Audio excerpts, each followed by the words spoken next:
belangrijkste nieuws uit Curaçao in het Nederland. Access Journaal, vers van de pers.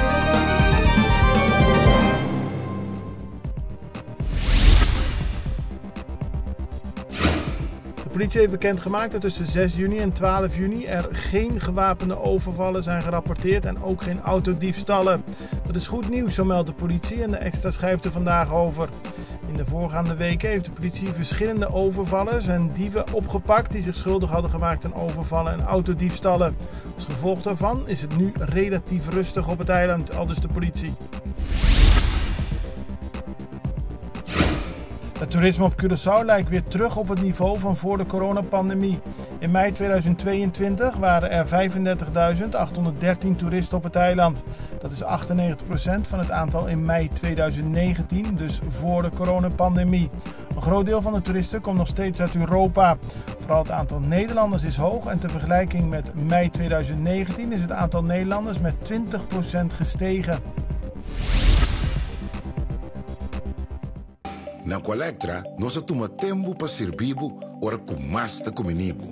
Llama no centro de cliente na telefone 0800-035 de Jaluna para Viernes voor die setor de mente te com setor de noite para turno serviço nan of patrão cita. Se você traz cita para já sabra, também por hora. Por escolher para trabalhar, riba aqualectra.com e aproveitar meia hora, põe o documento na cerca para visita cerca nós vai mais fácil. Sim, a Colectra su centro de cliente worta clapa servibo na momento que você comini abo.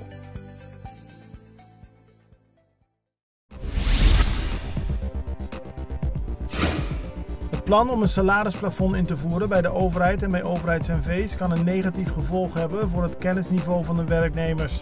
Dat melden verschillende economisten en financiële deskundigen vandaag in de Extra.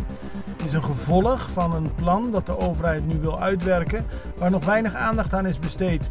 Volgens de financiële deskundigen moet dat meegenomen worden in de beslissing om eventueel een salarisplafond in te voeren. Vakbond CITEC praatte gisteren met chauffeurs van het schooltransport.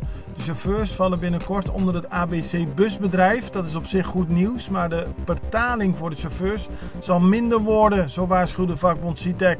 Ze heeft overleg met de verschillende chauffeurs en zal de komende tijd bekijken wat dit voor gevolgen kan hebben en of er verder onderhandeld moet worden. Het vinden van een nieuwe operator voor de ISA-raffinaderij is niet goed verlopen.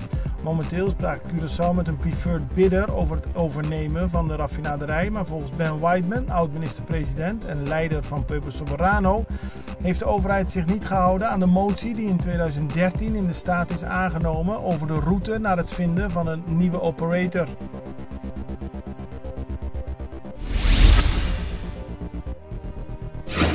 Een 53-jarige man is gisteren veroordeeld tot 4 maanden voorwaardelijke gevangenisstraf. Ook moet hij zich onder behandeling stellen bij FMA voor zijn alcoholgebruik. De man heeft in november 2021 een auto in de brand gestoken. Hij was dronken en was boos op de vrouw die een relatie met hem beëindigd had en geen seksuele relatie meer met hem wilde hebben. De man heeft de auto in de brand gestoken uit woede op de reactie van de vrouw.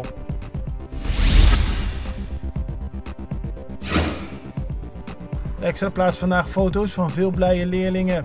Leerlingen kregen gisteren op Curaçao te horen wat de resultaten zijn van de EVO-toets. En dat betekent dat leerlingen te horen krijgen of ze bijvoorbeeld naar de HAVO of het VSBO mogen gaan of naar een andere middelbare school. Dat leverde, zoals gezegd, veel blije gezichten op en leuke foto's.